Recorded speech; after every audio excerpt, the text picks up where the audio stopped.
Hello, everybody. Please feel free to take a seat. My name is Eric Loomis, and I am a professor of history here at URI, and I am on the board for the Center for Humanities. And I thank you all for joining us for what's going to be a really fun talk. A couple of things right now. First of all, hello to all those live streaming as well. Please, live streamers, feel free to ask questions in the chat, and we will bring them up to our speaker once he's finished. Also, for those of you who are here, there are snacks, and there are in a cooler over there's bottles of water and sodas and stuff. They're already paid for, so consume them. I also, before I started, wanted to make a couple of announcements announcing the three speakers in this series on innovations in storytelling that will be coming in the spring. So on February 21st, we are going to have Karen Cook from the University of Hartford, who is going to be talking about her work in the combining musicology and video games and storytelling. I think she particularly works on medieval sorts of games, and so that ought to be a lot of fun. March 21st is Sean Kimber from Washington and Lee University, who will be speaking on storytelling through quilting. And then we're really excited about this, on April 11th, when we have our Humanities Festival, our keynote speaker for this year will be the great novelist Ruth Ozeki. And so those of you familiar with her work, we're really excited about that. So there'll be a lot more about that going forward.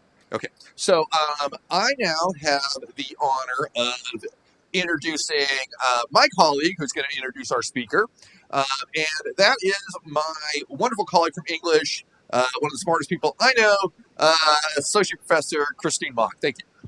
Thank you, Eric. Thank you so much to everybody who is here in this lovely space in Higgins, as well as everybody who is out there who is streaming in. I'm really excited to get to introduce our speaker for today. I'm a really big fan of him and his artwork, and so I really would love it if we could give him a really warm welcome to Jeffrey Yoo Warren, him.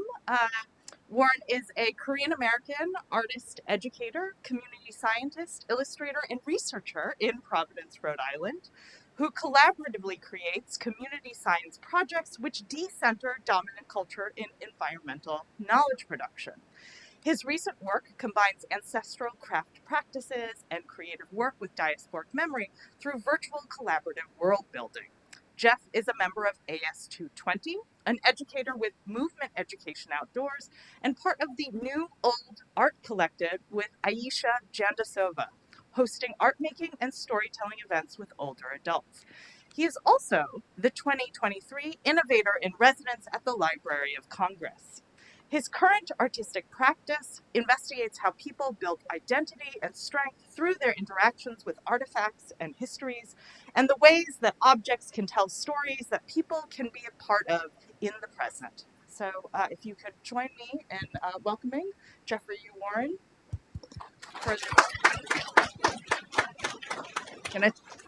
If we could just turn your attention to him. Thank you very much. Hey, everybody.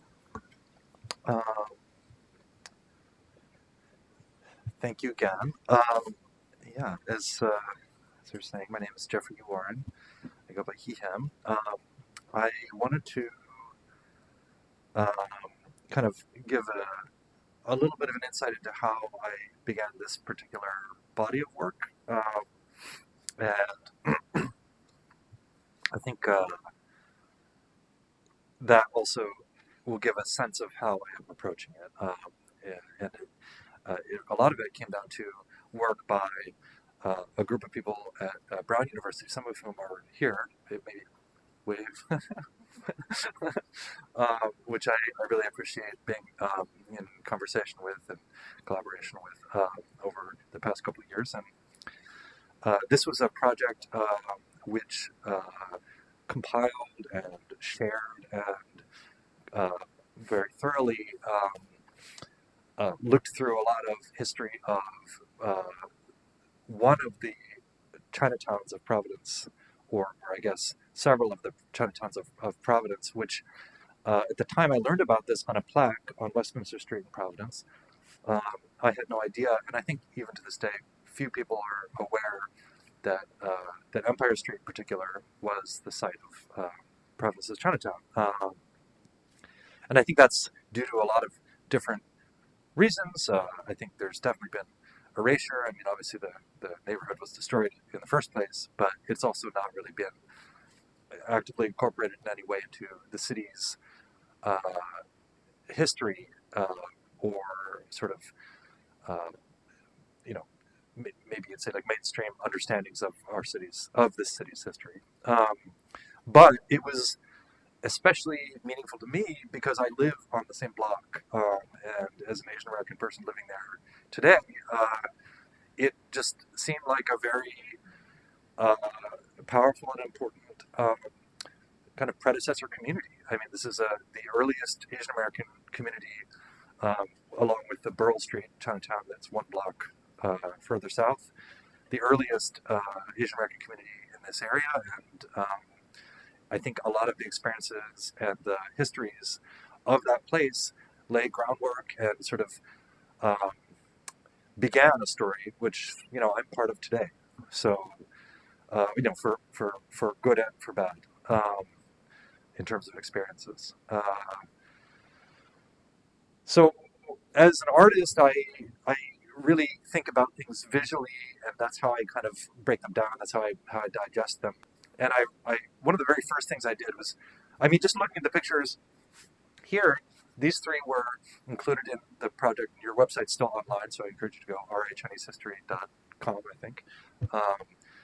And they show a neighborhood in the first one being torn down, and then in the other two kind of at different stages, but it's kind of hard to make out what's going on. And I think that the fact that there are so few pictures is part of, it's both part of why there aren't good understandings of these histories, but it's also a result of the erasure of this neighborhood.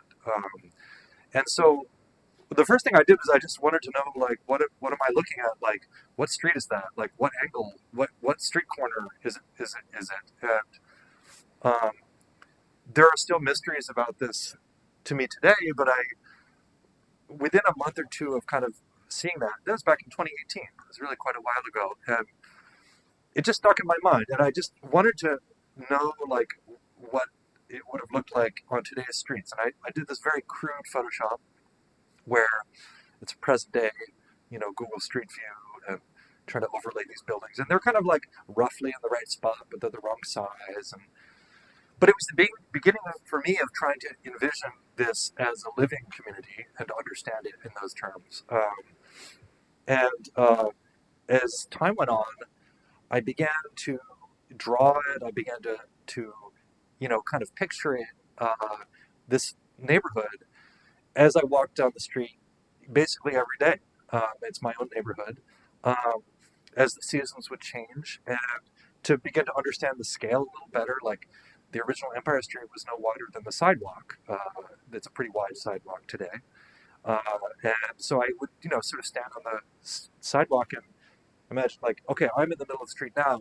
The steps would have been here. I could step up these steps into the front room, and now I'm sort of standing in the parking spot on the edge of the street, and relating to it in that way. But I also began to really kind of obsessively look for old pictures to see if I could just see more. This photo was also, the one on the left, was also included in rhichinesehistory.com, and it shows a moment just after. It's from the Providence Public Library, the photo. A year or two after Chinatown was torn down. So this is a much wider Empire Street, kind of like it is today. But you can begin to piece it together, and I started looking at, window frames and billboards. The billboard and the circle on the top in red is the same as the back side of the billboard on the right side, and beginning to weave the photos together. And to understand sort of the layout of the street at that time. And one thing that really happened a lot was you'd get really close, like to within a few yards of Chinatown, but then it would kind of go cold. Like you would often see the space around Chinatown.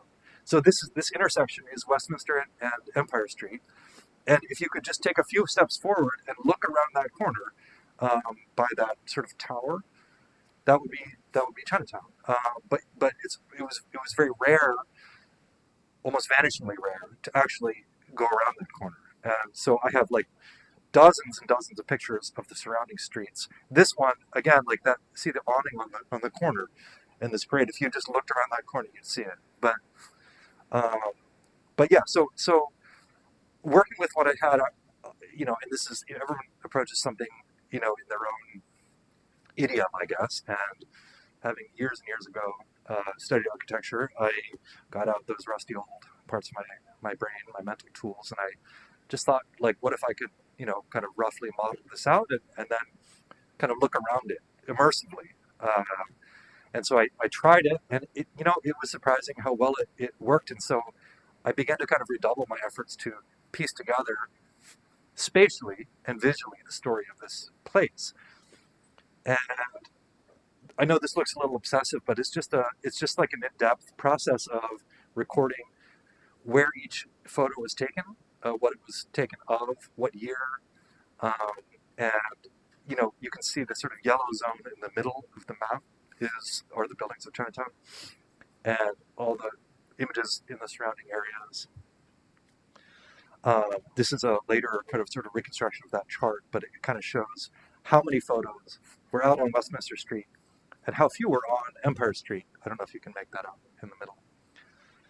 And it's also beginning to incorporate newspaper photos, some of those printouts there.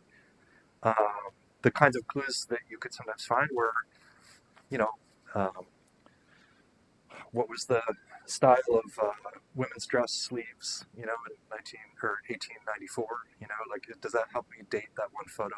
And, what were these too puffy and it was a year later or a year earlier? When were telegraph lines installed? All of that kind of thing. And even, surprisingly, there's a lot of detail in the Cinema Treasures website where people who are obsessed for, I guess, other reasons will date pictures of theaters by the playbills, by the posters and things. So you can kind of investigate it that way. And then, of course, Providence Journal had illustrations and then later photographs.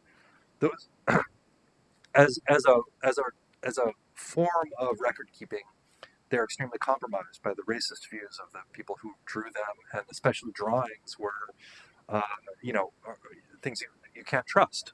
But there's always a question: can you see something? Did they actually send someone to a shop, and maybe this illustrator extrapolated or inserted his own views into the scene, or certainly did? But are there some elements of truth in the picture too? Can you see past, or can you read these objects against the grain, as Saidiya Hartman writes in her own kind of counter-archiving work? This theme of things appearing kind of in the background or around the corner or just out of view, it's so, well, these are a few more examples of that kind of thing happening, where this is an article from a church bulletin about this Romanesque church that was torn down at the same time as Chinatown. And if you zoom in on the left corner, you can see there's a early Chinese American restaurant, chop suey, the address 147. It says Oriental Restaurant in the awning. And once you know that, you can look at other photos, like on the right side, and find the same building, in that one with ladders leaning against it. So you can get all these different views and slowly build them up. You can compare them with advertisements and check the addresses. You can, and I think this is the kind of thing that actually I know Angela is really good at, and we've compared notes and shared a lot of that kind of just very methodical research, and I learned a lot from that process. And I know Eden also is very good at that and has made a bunch of really important insights as well that we've been able to share. The other thing about this, though, is that the process of going through, say, newspaper articles in particular, is really painful. I mean, just reading article after article with headlines like, he will purify Walker Street. Walker Street's the old name for Empire Street. Um, is it takes a toll, and I think that's something that maybe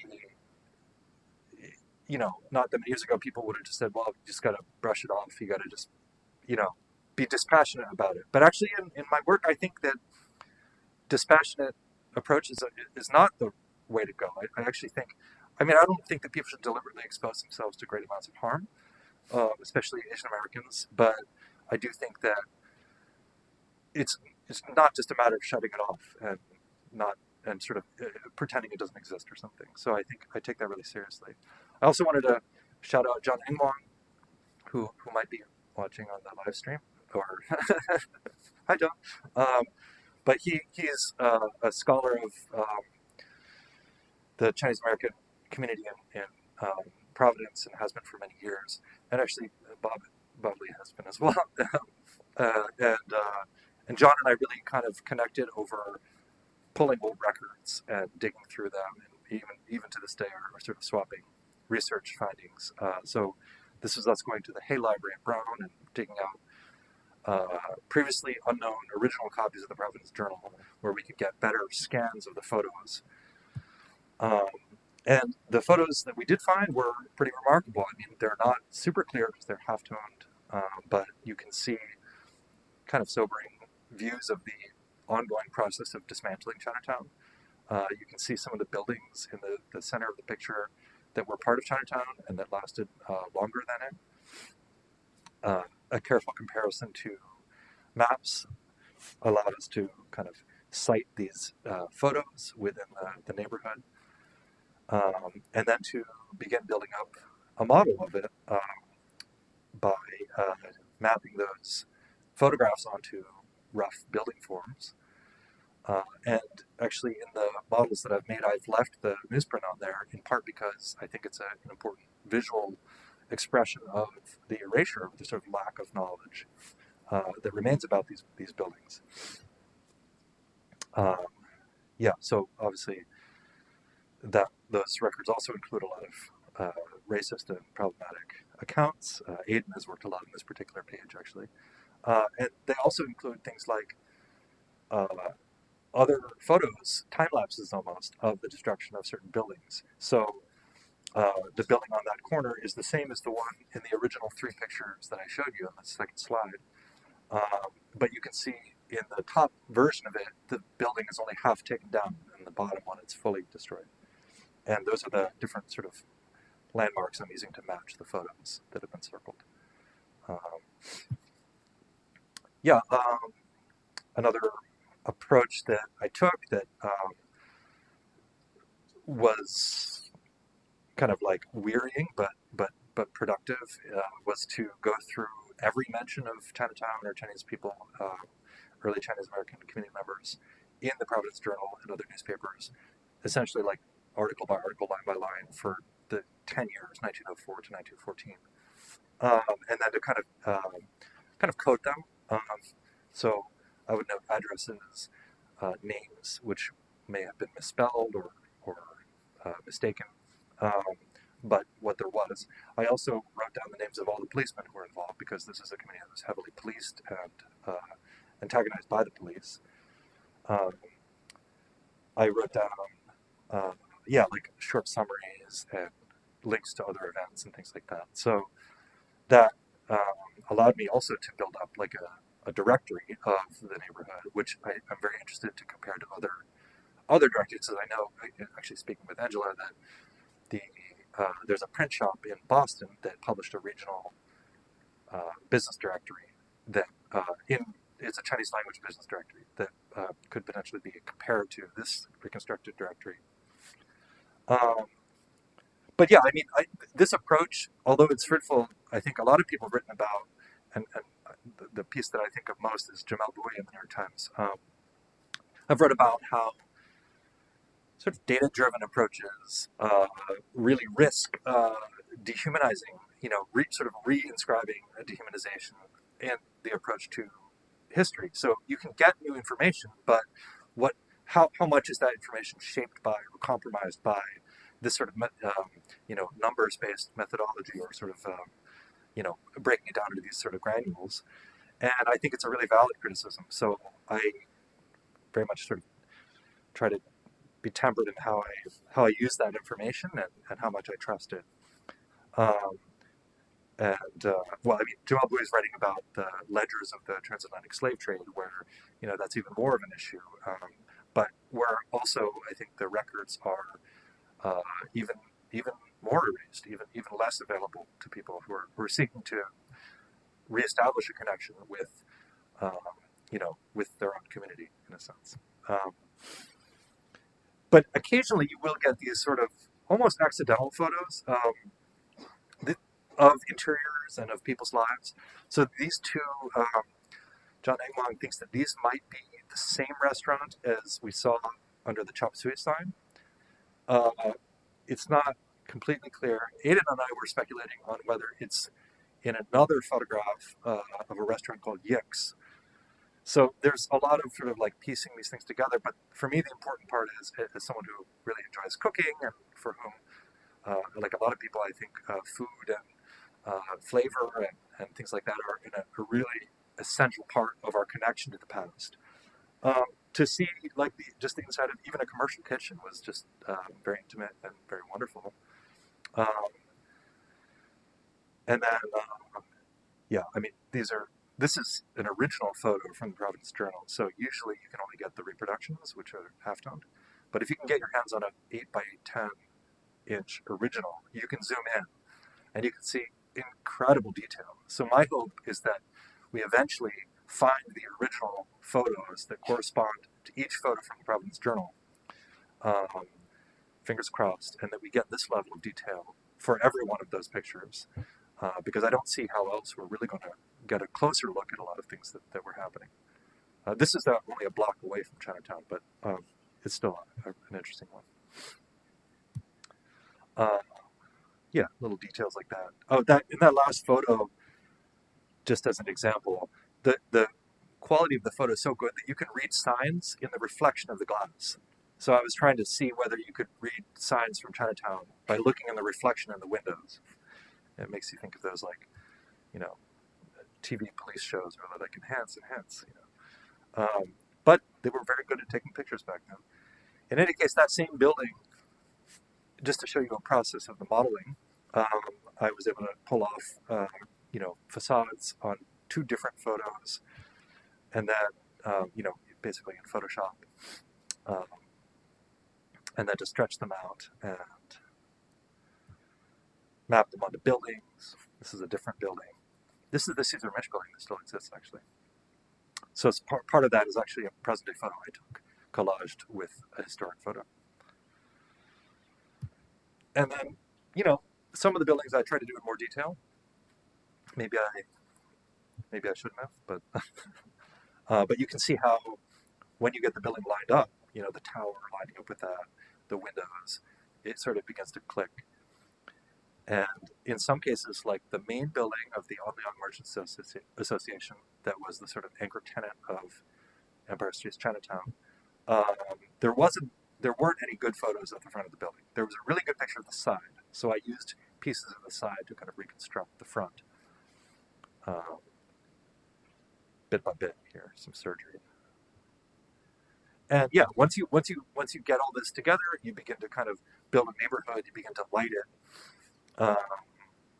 It's surprisingly effective. I mean, you're using old postcards, old newspaper clippings. You can begin to add weather and things like that. And this is where, I'm not a historian, I'm not an archivist, I'm an artist, and my approach to this work is very connected to our emotional connection to this space, especially for Asian Americans. And so I'm always thinking about how we may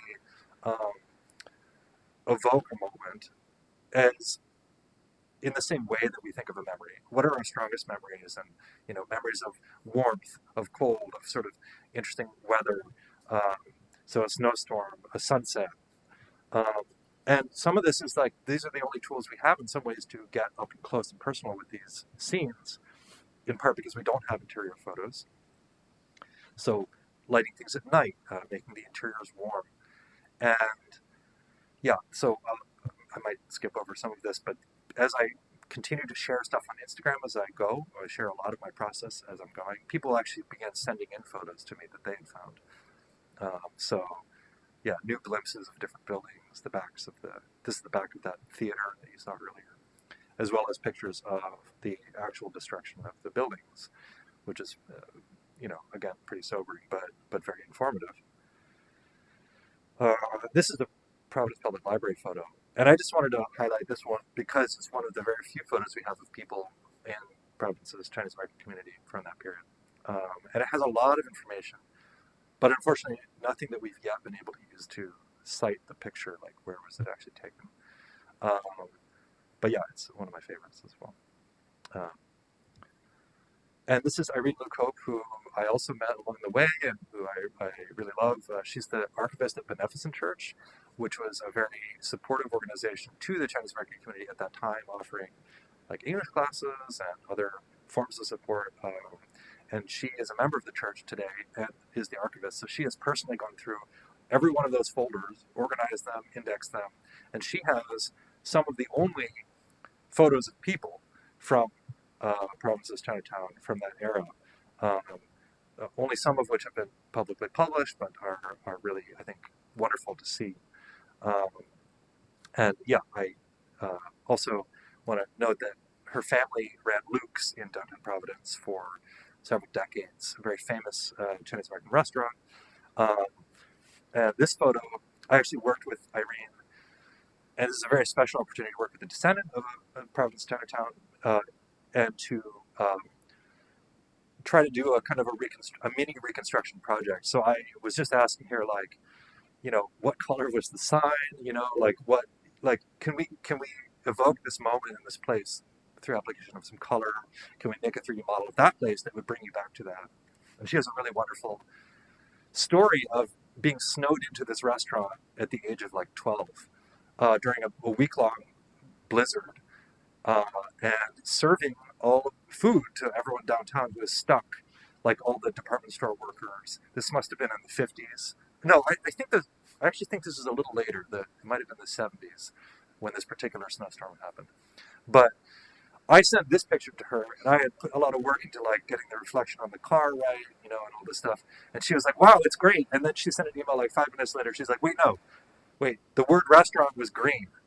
So I was like, okay, we can fix this. And I went back. But ultimately, when you get all these pieces together, especially in a 3D model, there is something special, I think, that happens. This is the first moment when I was able to walk through the model. So it's a little hesitant, like it's not fully running yet, but to get a sense of it as a place that you could be. And that's something that I think is especially important for Asian Americans and why Asian American audiences are my primary audience in this work, is the personal feeling of being in a place where even in 1910, you might feel a sense of belonging, a sense of relationship to this place. And to be able to think about how that sense of connection relates to our experience of the city today as Asian Americans. So that's obviously a longer story, but yeah, and I think that's what motivates my reconstructions, especially in their sort of emotional tone and space, as opposed to as like an archival record that is precise of a place. Although I like to think that I get a fairly good balance with that too. Another thing that this makes possible is inverting the view. This is something that Cynthia Hartman does in her writing extraordinarily effectively and beautifully.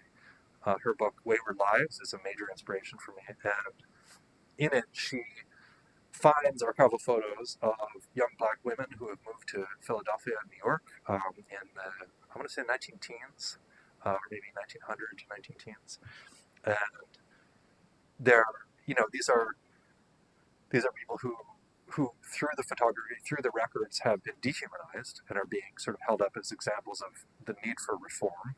But in her writing, she uses critical fabulation, this is the methodology she created, to speculate and to reconstruct their story of looking out of windows, or their story of as she puts it, being essentially radical social innovators of that period, and to invert and read again against the grain of these records to tell a different story that repositions them.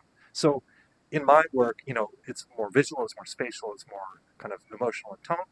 I look to that kind of inspiration. And because we have a 3D model, we can now walk up the stairs and look out the window from the perspective of someone who might have lived there in a dormitory on the 3rd floor. And to experience the neighborhood, not just looking at a building as a white photographer might have, where nobody is actually around because they don't want to be photographed, to looking down onto the street at a time of day that it would not have been photographed as well, and to think about, do you have a particular feeling of warmth in seeing a shopkeeper close up, or someone sweeping the stoop, or maybe people enjoying a drink on the back steps, or something like that? The sounds as well, like not just the visuals, but the entire sensory experience. So I hope that's sort of something that I'm able to evoke a lot in the reconstructions I do. And that's why I spend so much time on things like fog and like wet streets and things as well. Yeah, these are just additional views of the neighborhood. This one is a photosphere so that you can wear like a mask and look around in it. And I've hosted a number of visits to the neighborhood, mostly for Asian American groups, but also for general audiences where you can log into the environment through Mozilla Hubs. It's a little bit like a video game environment, but it has a bit of a different tone. But it's kind of weird. In Mozilla Hubs, you have to choose like an avatar. So these are why you see some people being like foxes and flowers and stuff. But that's because you exist within. You're not just a voyeur. You exist within the environment, and you are. You can get lost in the alleys, for example, which I think is something quite lovely. So I want to pivot a little bit and talk about. Well, okay, I think that the virtual reconstructions are very powerful, and I'm gratified when they work well.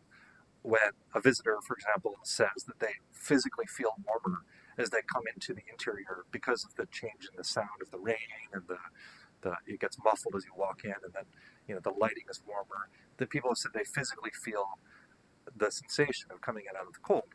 I think that's wonderful, but in some sense, the architectural reconstructions, especially because they're essentially empty, they can only go so far, right?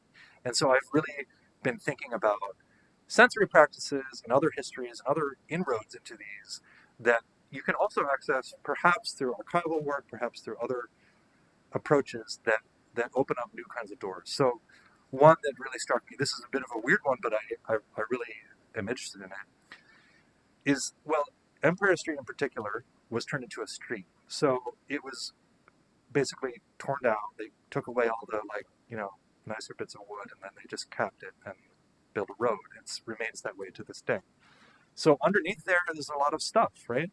I think that the city of Providence probably should designate it as a protected site and not do road work there, but I know that they don't currently have like an official understanding of that site as a place they shouldn't just dig. So I hope that changes.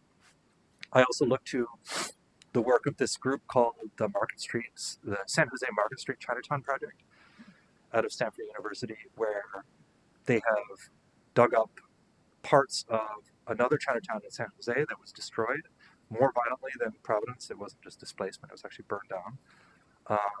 But they have found pollens and bits of vegetable materials and been able to identify them.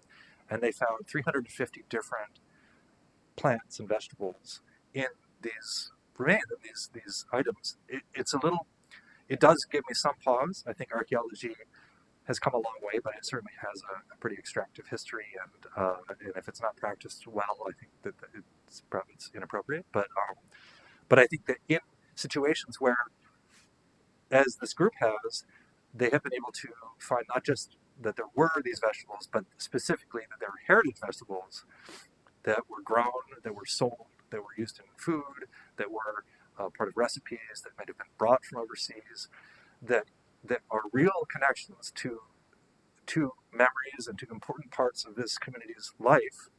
I thought that was really beautiful, and they do it by just like looking at like pollens under a microscope, which is kind of remarkable. And I'm really reminded by of that when I see the city doing works in and around that area. So this is actually closer to my house, but this is they dug it up, and they told me that it had last been dug up in 1853. I'm not sure what that, if they just found that date on a pipe or something, but it was only 2 or 3 years ago that they dug up Empire Street to lay in new gas lines. And I know that I asked the workers who worked on this, they worked on that project too, and they said they threw away everything they found. So that's concerning. And my past career, so to speak, was in community science, DIY science. And so I began to wonder, what would it look like for descendants and Asian Americans in Providence today to participate or to drive the actual identification of pollens? And could we do that? So this is like a microscope that I just have at home, and I just took like a sunflower, and I wanted to look at it. And indeed, you can see pollen. It's actually not that hard to find pollen. And it just makes me think in different ways about what research could be and what kinds of information it remains under the soil, which I think is it just gave me a lot of pause. And it also, incidentally, it recontextualized these empty tree grates that are on Empire Street.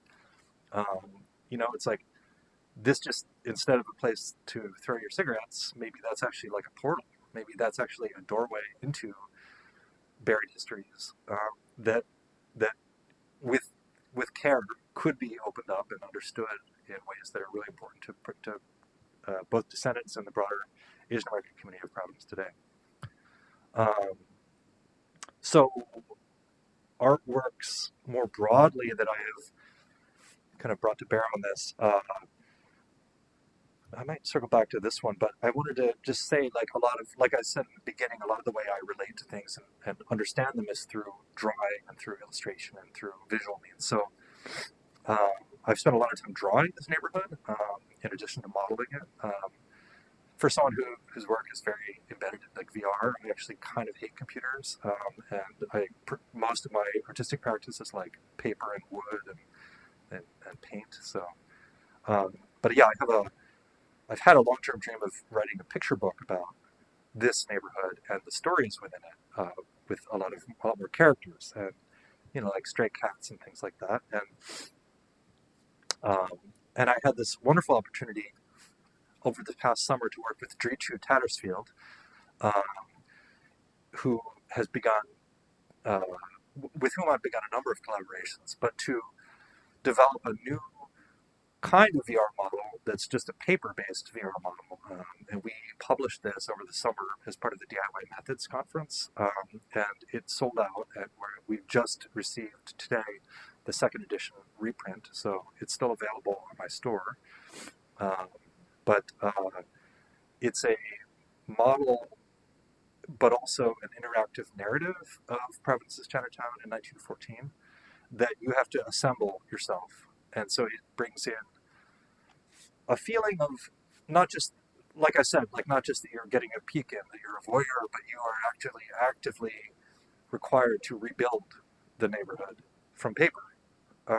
And so you kind of cut along the red line, and you make these folds, and it begins to swing up into this place that you can kind of put your face up to and go into. And Dree is a very talented poet and game designer, and really always challenging me and us in this work to do interesting narrative work. And so Dree has created a narrative which places the reader in the first person as an inhabitant of the neighborhood, and asks you to engage in creative works related to your being an Asian American person in this neighborhood.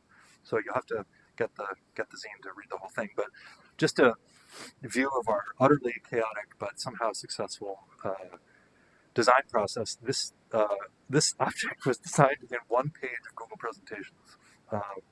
So if you could even imagine, it has like hundreds of photos that have been like cropped and rotated infinitely, and we just like save it to a PDF and then send it to the printer, and somehow it worked, which is really cool.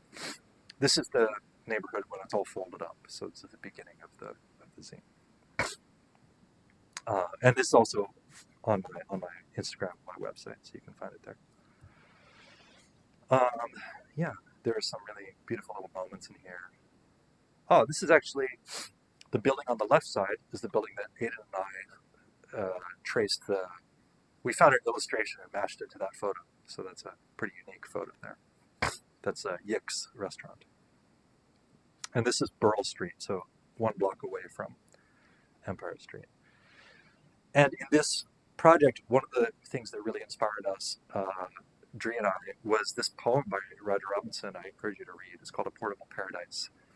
And it is about a lot of things, but one of the most powerful things that spoke to us was this idea of something that is private, that can be carried, that is you hold in your hands, you can open on your desk. You have a relationship to it that doesn't exist in a through a history book or a museum or some public space like a plaque, but it's something that you relate to materially in a more intimate way. So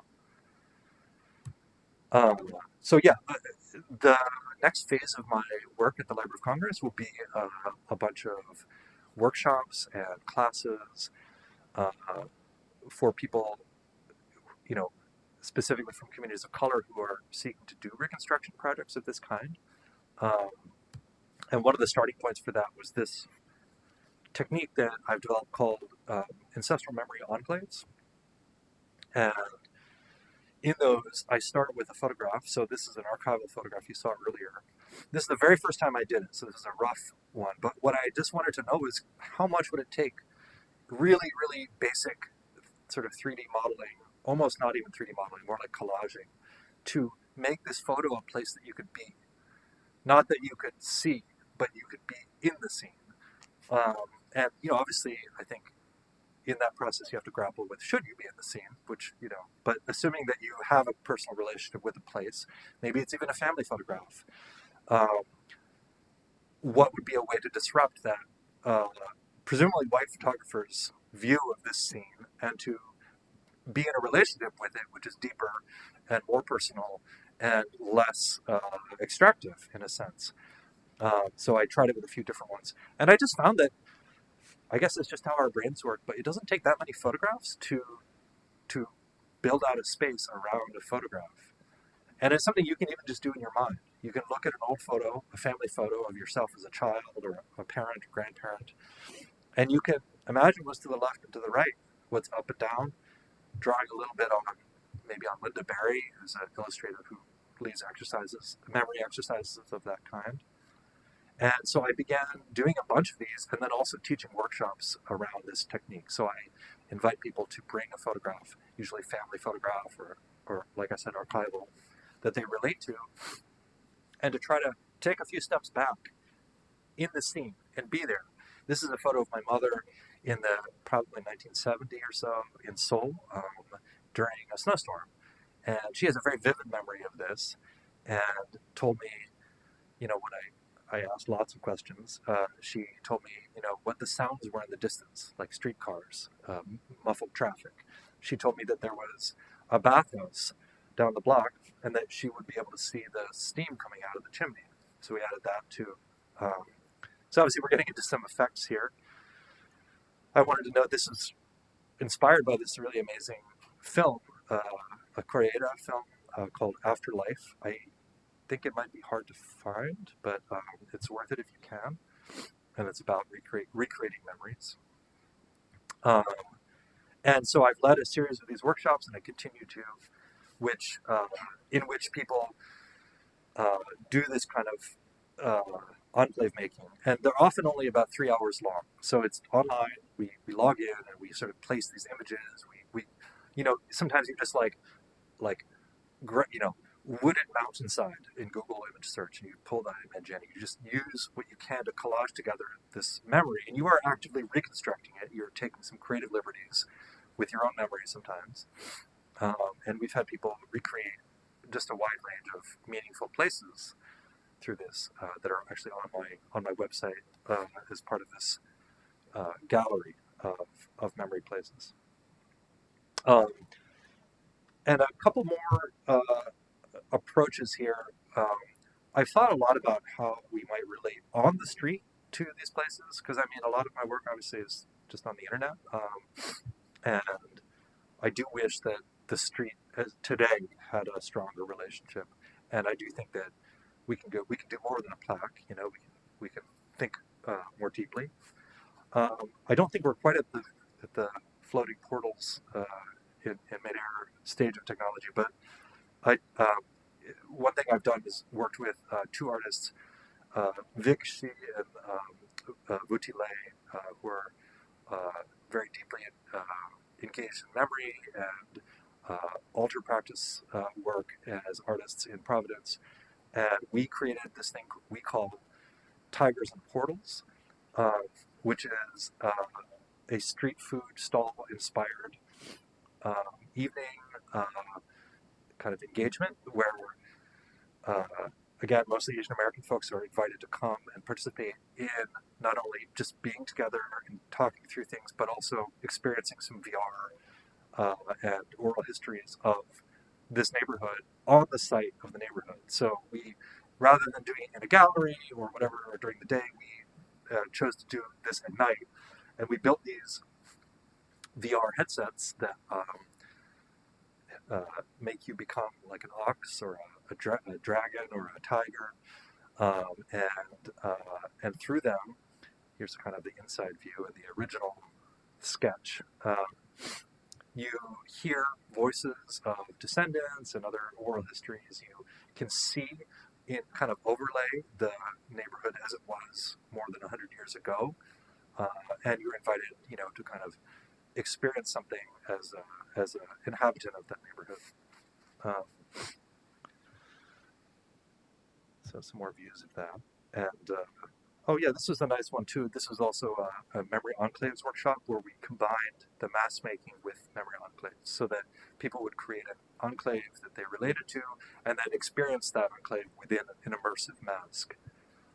This is with Culture Hub in New York City. A lot of really nice masks here. Um, yeah, and these are just some photos I thought were particularly um, beautiful and interesting from the Library of Congress, where I actually I don't have special access to the Library of Congress. Anyone can go and access a lot of these, which is really remarkable. I think uh, I have the kind of like Disneyland go to the front of the line pass because I'm a resident, but effectively everything there is for the public. So um, yeah, I think it's an interesting place to dig very deep on these. This is a fish market in San Francisco, and I think I'm not quite sure what the shop is, but it's a hangout of some kind in New York's Chinatown. That's New York Chinatown on the left, and it's actually a really remarkable photograph of a traditional Korean stove in Hawaii from the 1800s, where I didn't know there actually was a big Korean American community. And there's also, of course, kind of views from the inside a little bit. Community archives. This is actually it's called the AAPI Community Collection, and it has a lot of things like letters and exercise books. The Library of Congress also has just a few Chinese language newspapers, which is not a lot to work with, but it's refreshing as an alternative to white newspapers from that period.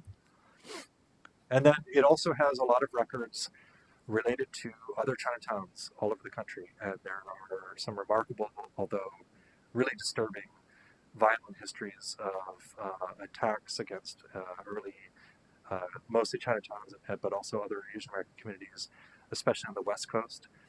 But I think also really important stories about communities, neighborhoods. This is Deadwood, which had a Chinatown, and there's a descendant family that still does community events there. I don't think they live there anymore, but they come by and do kind of remembrances. So a lot of photos of Deadwood, matching up buildings with maps and things. And again, these really remarkable detailed photos where you can zoom in forever and match at Chinatown. So that the buildings in the middle of this picture are part of Deadwood's Chinatown. So it's kind of an interesting glimpse. And then Truckee, California is another place I've visited where there was a Chinatown. In Truckee, as in many West Coast Chinatowns, the community was burnt down by arsonists. Um, and it was an explicitly racially motivated attack or a racist attack. The sites of these, I think, are disturbingly like in Providence a little bit, although maybe much more disturbing because of the nature of the violence there, are not preserved. The very few of them are marked or known. And when I was in Truckee, you could go to some and just like find artifacts on the surface of the soil that nobody was protecting or doing anything about. So this is a brick, presumably from the Fung Lee store in Truckee. And that's not a protected site, but it is definitely the site of a racist fire that destroyed the whole community. So I hope that some of this work, although it's not the focus of my work to surface and get recognition for violent attacks, I hope a side effect is that people take more seriously that these things happen and that they start to reckon with them, which I think, surprisingly, not surprisingly, like a lot of people haven't done in those towns, like in Truckee. I also want to note I'm teaching a bunch of workshops in Rhode Island as well. One of them is at Brown's Arts Initiative on Monday and on the 14th of November as well.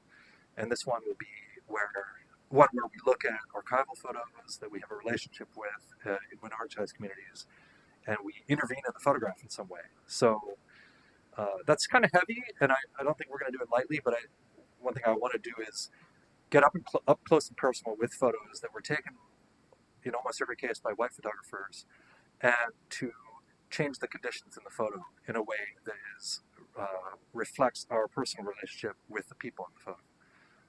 So we'll be doing that this coming Monday night and on the 14th, as I mentioned. And yeah, this is just the last couple photos. Dree Chu Tattersfield, who I mentioned earlier, her and the zine work, and I are working on a reconstruction of Portland's Chinese vegetable gardens, where in a lot of West Coast American cities in the late 1800s, most of the vegetables and produce of those cities were grown by Asian Americans and mostly Chinese Americans.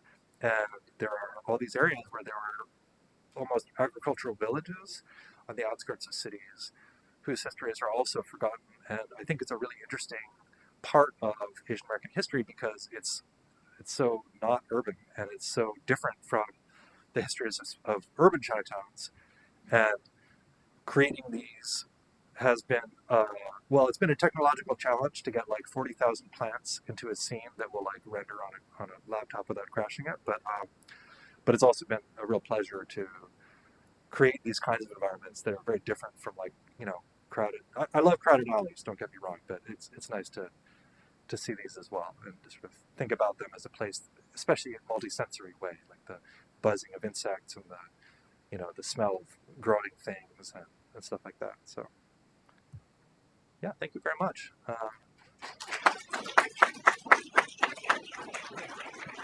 think I went a little over, but I'm happy to answer questions and things like that. Yeah, you can walk around. People have questions?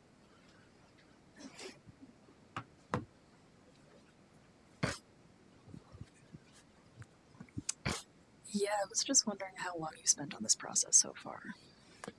I started,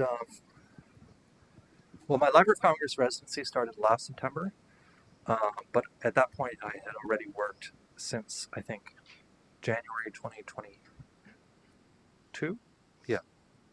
So, but once I got the residency, then I could spend most of my time on it. Good question.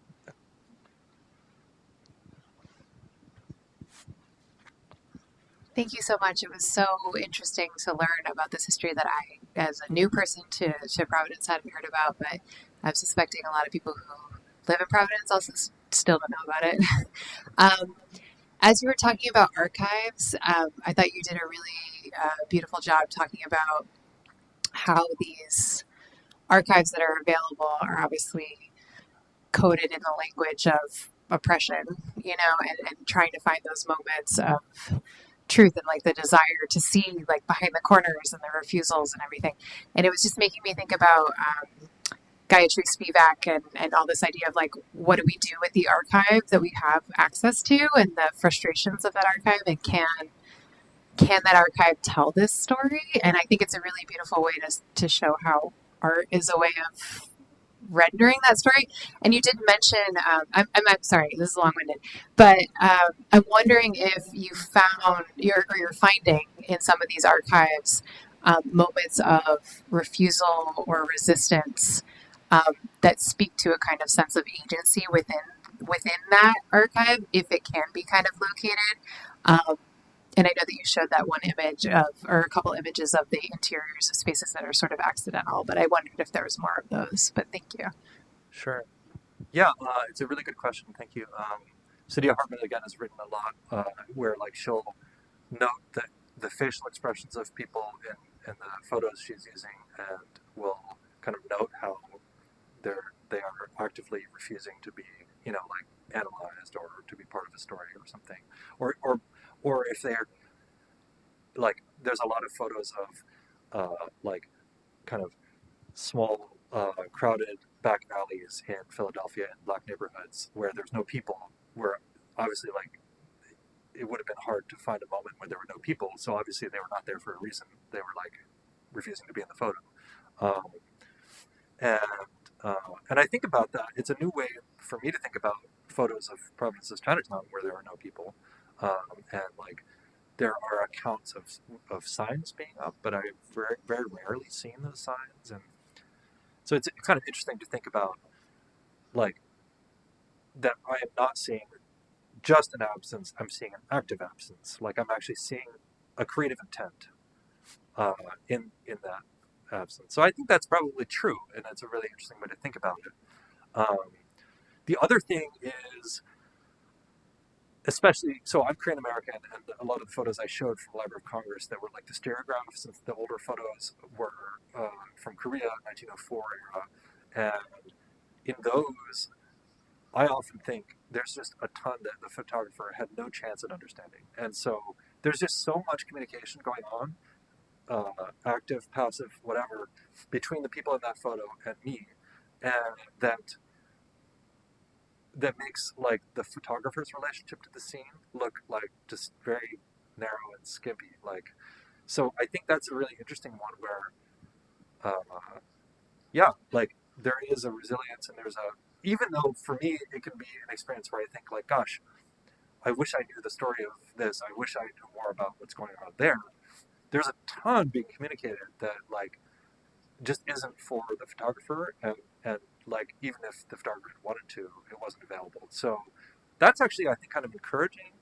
And those photos aren't even that old. Like 1904 is like old, but it's not like forever ago. So yeah, I think it's a new way to understand it. And I'll just, last thought on that is, um, a lot of archives, and the Library of Congress included, in part because it also contains the Copyright Office, think about their the cataloged items they have, whatever their collections, as something they have a responsibility to, in the sense that they feel a responsibility to the creative intent of the authors or the artists. And that has been very clearly articulated by a lot of archivists I've spoken with. And I know that there's radical archivists out there. There's a whole movement in counter archiving. There's black archives that are like taking a very different approach to it. But obviously, the big institutional archives tend to have that perspective. And that was, I mean, honestly, because I don't come from archiving or history, that was such a surprise, because already in my work for a year and more, I had just never even thought to care about what the creative intent of the photographer was. That's like the opposite of my project.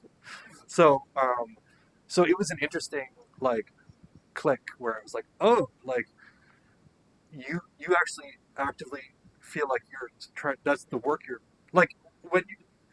This is getting to archive, uh, meta land. So I'm sure someone else is written on this, but like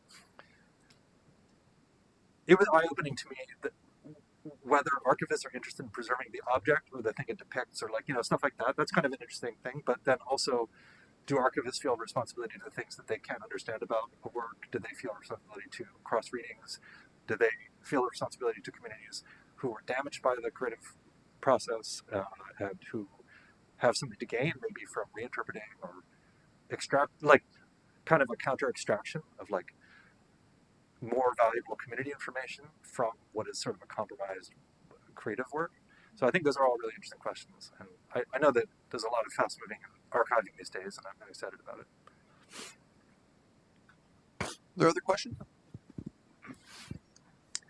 I was on the board of directors for AS220 when they bought that Empire Street building. Just curious if you approached them. They're aware. Certainly, we had no idea that that was a Chinatown back 100 years ago. So Yeah, AS220 has actually been really supportive. They fiscally sponsored a couple of grants that I've done, and they also they were actually not one-to-one like on the footprint of a building that was part of Chinatown. They were the AS220 building, and I mean, kind of who cares exactly the spot, but it's interesting just to think about. AS220, the building today on Empire Street, was a stable. So they were the neighbor of, and I think like a white-run stable, but they were the neighbor of a pharmacy and a grocery that were run in Chinatown. And they were like across the street from the main building. So I do think that AS220's leadership feels a sense of responsibility, being so close to that site, being the sort of present-day inhabitant of that place.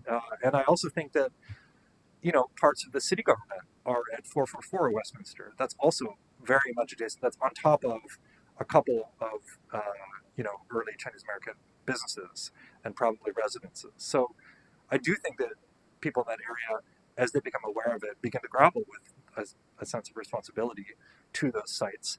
But yeah, AS220 has been great, and they actually hosted a show that I put up about the project in last September, and it was really interesting to be able to put up work like where it's like if you went through that wall, like that's Chinatown, like a few feet through that wall. We were up in the second floor, but still. Thank you so much for this talk. I want to sort of connect sort of two things that have come up in your answer to Erin's question, and I think that in sort of speaking about like the place and space and the question of commemoration, I also found it really curious that when the Providence Reparations Commission came out with their A Matter of Truth report, the ways in which Asians and Asian Americans really fell out of that. But what I was hearing from you, and I want you to speak a little bit more about perhaps your own work as an Asian American artist, dealing with these other artists, as you said, that was the project that the Library of Congress is really trying to uphold, preservation, versus what you were saying before about intervention. Because I think about sort of two things that came up in your talk. One, the place in which when you talk about reading against the grain of the records, and also that your work is emotional in tone, you talk about the difficulty of going through this material. And then when you talked about in inviting people to enter into these spaces, these unpeopled spaces, and also to enter into their photographs, you talked a little bit about like who can enter into it or who feels like they can, because this work I just saw Going Dark at the Whitney, which is an exhibit of all artists of color, and many of the works are dealing with the sort of double-edged sword of visibility. In particular, there's a lot of work on refusal, and I think most specifically Filipino-American artist Stephanie Saihuko, who has done a lot of archival work, and the two photos, she has 3 photos in it, but 2 of them are from her piece Block Out the Sun, in which she had gone through the 1904 St. Louis World's Fair photographs, and specifically in that World's Fair, there was a simulated village in which they had Filipino inhabitants put on display. And what she did was she re-photographed those photographs, except her hands are covering their faces, their exposed genitalia, their bodies. And there's both this really interesting refusal that's going on there, but there's also this care that she is holding them, that she is holding their bodies, even at the same time as she is disrupting our gaze and even sort of refusing the capture that is already there. So I wondered if you could speak a little bit more about the interventions that are going on here, um, the participants you are inviting to make this history, and more about the Asian American audiences that you are speaking to and working with? Sure. Yeah. Yeah. Thank you for highlighting that show, and especially those works.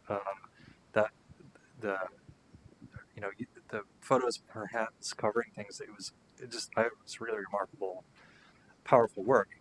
Um, and yeah, I mean that also just like, gosh, what a challenging set of photos to work with. I mean, like photos like taken in Korea by a white photographer, that's one thing, but like this is like a whole, you know, like this is a very dark part of American history um, that she has intervened in and has based a lot of her work around this. Around that World Fair situation. So um, I think one thing is that a lot of these moments are very fleeting. Um, like when I do workshops, I only get a glimpse at like what the meanings are for people who are bringing their own photos in and working with them.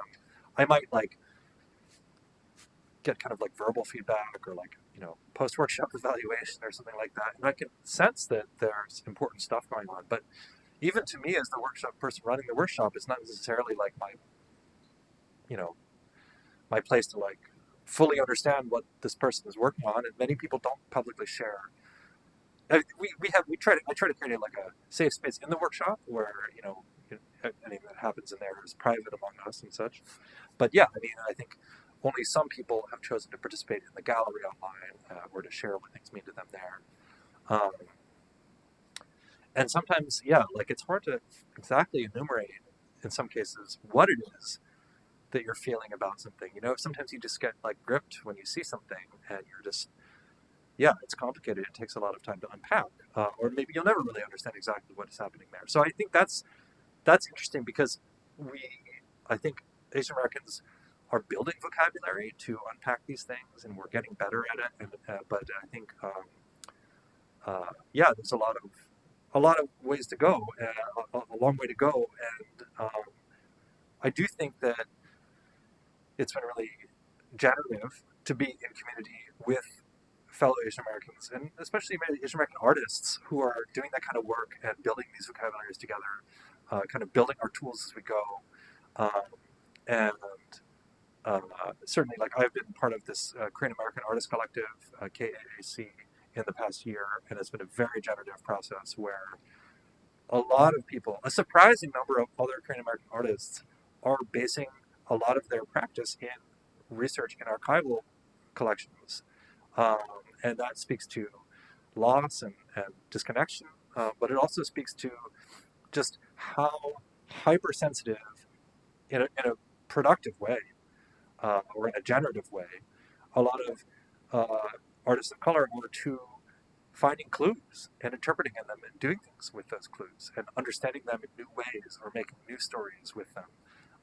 That is, yeah, it's very powerful. And it's especially, I think, uh, I don't know, I guess gratifying or something to think, because I think that the older model in predominantly white art institutions is to think that you're, if you, that in some way, like you need to transform your personal relationship to something. You need to make it, you need to kind of like, what's the word? Alchemize it into something that's art, right? Just because you have a personal relationship with it doesn't make it art or something. But in a lot of ways, I think Asian American artists are inverting that and finding and building meanings that are much more powerful than what that kind of alchemy can produce, because they are firsthand. They're like in direct relationship with things, and they can read things that other people can't, and even in some cases, I gave a talk a day or two ago where I was delving into whether Korean American artists have, I don't know exactly how to put it, but like have some advantages over Korean artists in Korea in terms of our connection to traditional practices, because of our hyper awareness, because we are so primed to be digging and to be fighting for these bits of information and to be doing things with them. So I think there's a lot of interesting stuff happening right at these junctures, and diasporic artists, not just Asian Americans, but in general, I think do have a kind of interesting positionality in this and a role to play. So yeah, thank you for the question. We have time for one more question if anyone has one. All right. I was just curious, can you share where did the community go after they were displaced? Oh yeah, it's a good question. I mean, a lot of descendants live in the area, so I think it's important. Yeah, it's definitely important to know. I showed a picture of Irene LeCope, who's a descendant, and others like Charlie Chan and Chanel Chan run the Asia Grill restaurant in Lincoln, and they have a branch in Cranston now. They're descendants of Providence Chinatown. There's a lot of people living in the area. Immediately after that, everyone from the main building that Young Merchants Association rented and a bunch of other organizations, they all moved as a block to Summer Street. Werner's Lane is another name for it. And that's, what's a good landmark around there? It's near, like, Mekong Seafood. It's sort of near, there's like it's behind Classical High, like a few blocks behind Classical High, south of there in Providence. And lived there for some decades in another big 3-story building, an even bigger one. And Irene Lucope has memories as a child of going to that Chinatown and like her parents buying supplies for the restaurant. So it didn't just like evaporate or go away. People were displaced, but relatively like within the city. And then after some decades, that era of Chinatown also came to a close. I don't know the story about that as well, but maybe Bob or Angela may know a bit more. That hasn't been the subject of my study, but yeah, I think over the generations, many people have remained in the area. And last September, when I did a show, a lot of descendants came to the show and told me stories. It was really interesting to see. We actually have one question online, so I guess we'll go ahead and ask that. Laura, would you? Jane Wang says, I'm curious about the software you use for building the 3D models and showcasing them. You mentioned SketchUp, Blender, and Mozilla Hubs. Is there anything else that you find helpful? Thank you. Yeah, actually, if you go to,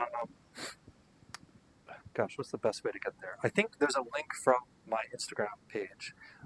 I will make sure there's a link from my website as well. But there's a whole like toolkit online now with videos showing some of the process step by step of like how the reconstructions were made. But I use SketchUp because it's for me, it feels very organic and like feels like sketching. So I really prefer that as a place to start. And then I move everything into Blender and I do some lighting and more atmospheric stuff. And then I move it into Mozilla Hubs when I want it to be interactive and for people to be able to log into it. So if you want to get in the weeds with that, I would love to.